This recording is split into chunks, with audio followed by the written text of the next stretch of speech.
So I wanted to share with you guys this really quick little drawing exercise that when I learned it back in the day really helped me to see things a lot better.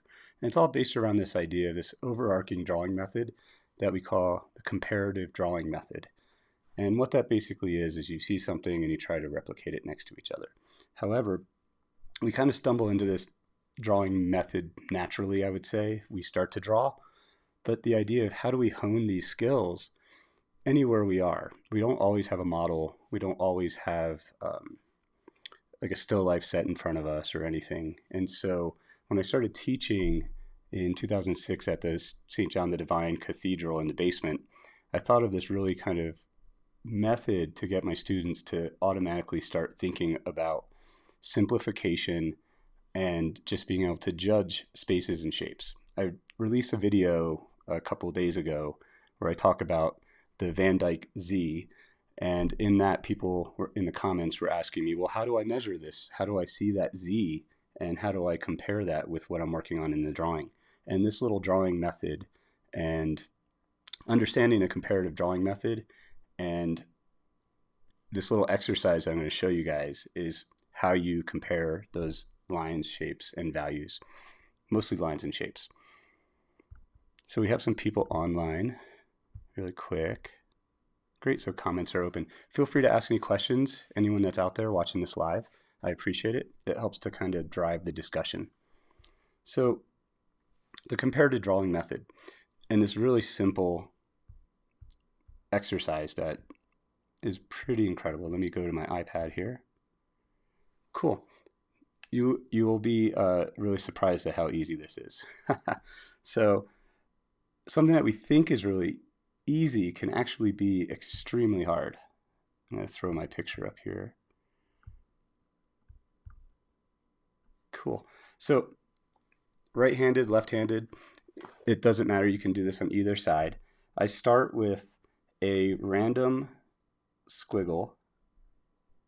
Let me go to my pencil here. I'm using Derwent charcoal as or Derwent graphite sketching and also for the erasing, as I always do within these demos.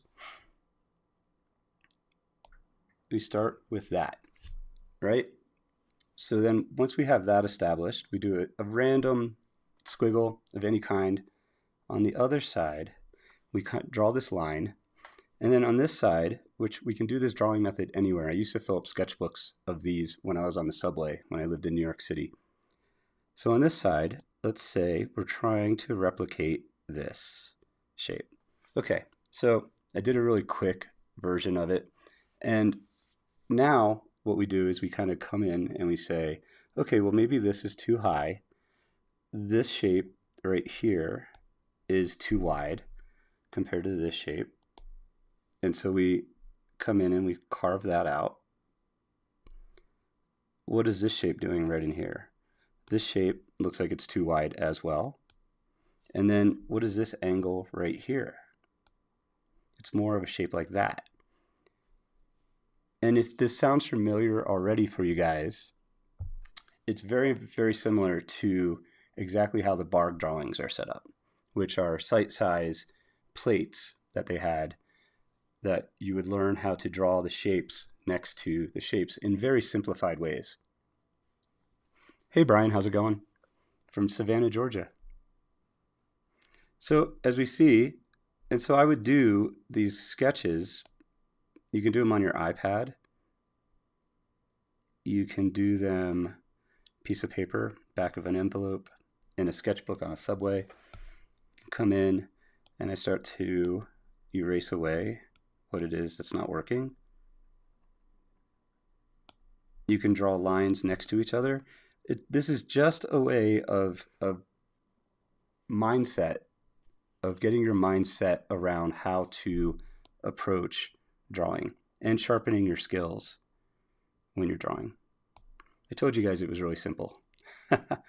Simple, but actually quite difficult. Now, I don't have my trusty maul stick for my iPad here, so I leaned my hand on the maul stick and or on the iPad, and it carves. So we see that this carves a little bit more like this. And maybe this shape is thinner. Come in and erase that away.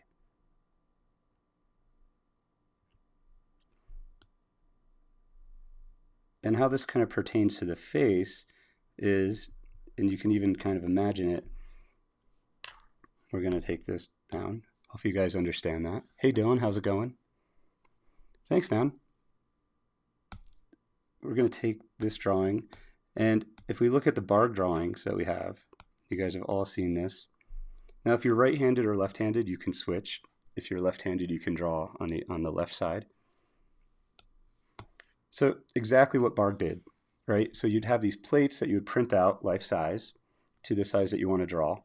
And I would even print these out and put them on one side of my sketchbook and draw on the other side of my sketchbook while I was on the subway.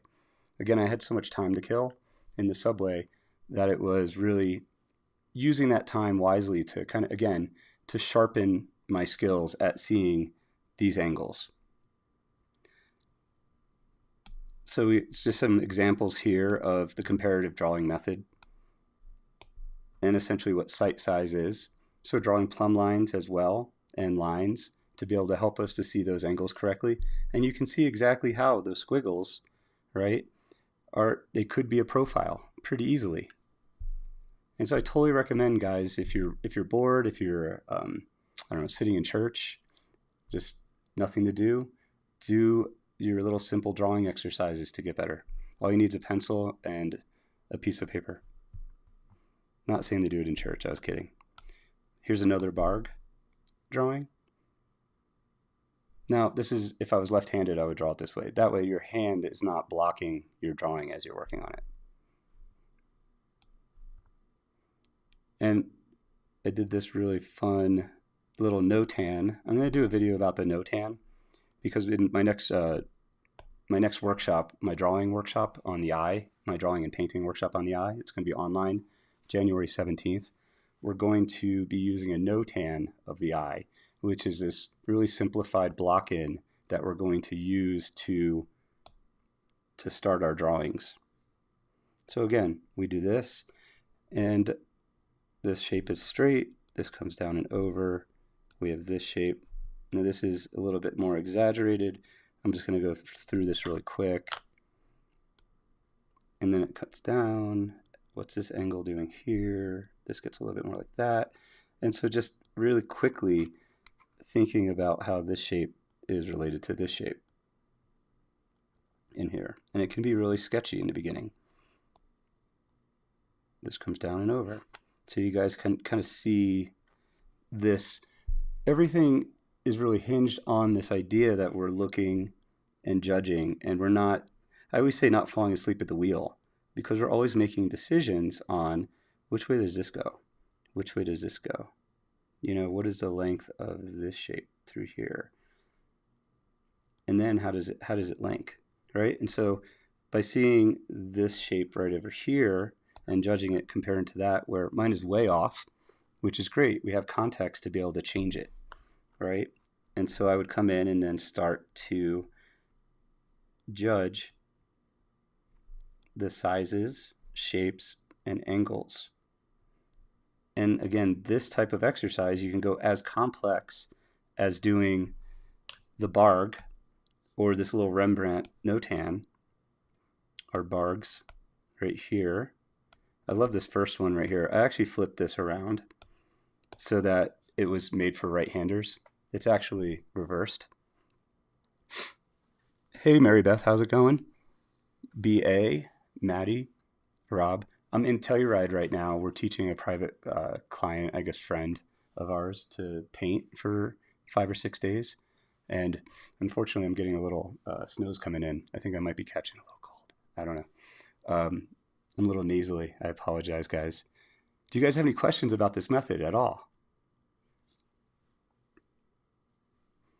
It's really fun. Again, you can go as complex or as simple as our very first simple but hard. It's really hard. And when I really kind of figured this out for teaching, it really changed my own art, because I was able to, again, using this kind of comparative method is something that we kind of naturally do, but then really honing in and making it better and sharpening our vision and our way of seeing has made a world of difference within my art. Sometimes I think to do the most complex things, we have to focus on the basics. And the better we get at the basics, the complex stuff is just built on those structures. And so it makes it a lot easier. Awesome, guys. So just wanted to do this quick little introduction to the comparative drawing method. Good to see you guys on here. I love seeing Rob. He's in every stream almost that we do, and I love that. And oh, thanks, mate. Again, I'm going to butcher everybody's name. I apologize. Awesome. If you guys like this content, feel free to check out some of the stuff we have in the store. I just set up the store where I got cool art hats with Rembrandt, Velasquez. I did some funny ones with the banana, with the duct tape and all that stuff. I made some beanies. Kath Kolowitz is in there. An R Mutt t-shirt, which I think is hilarious. I love Dadaism and studied that when I was in college. And if you like that, if you like this channel, that's a great way to support what I'm doing here. And you can join Patreon. I have a $5 option for Patreon. And better yet, even join a live class. My next live class is in January. We're going to be doing a drawing of the eye starting from the no-tan. And it's a full demo, 6-hour class. You see every stroke that I put down on the drawing and how I move that into the painting process in 6 hours. And it'll be live and you guys can ask questions. And it's also recorded. You get the recording at the end of the session also. As long as the internet's around, you'll have access to that recording. I posted it as an unlisted video within YouTube, so it's easy to have a look at. You don't have to download anything. And I think that's all I got to say. Oh, and I'll have just links to everything below. And I hope you guys are having a great new year. We're having a blast up here. Telluride is beautiful, and totally recommend you guys come out here. We're not even skiers, and we love it. Awesome, guys. Take care.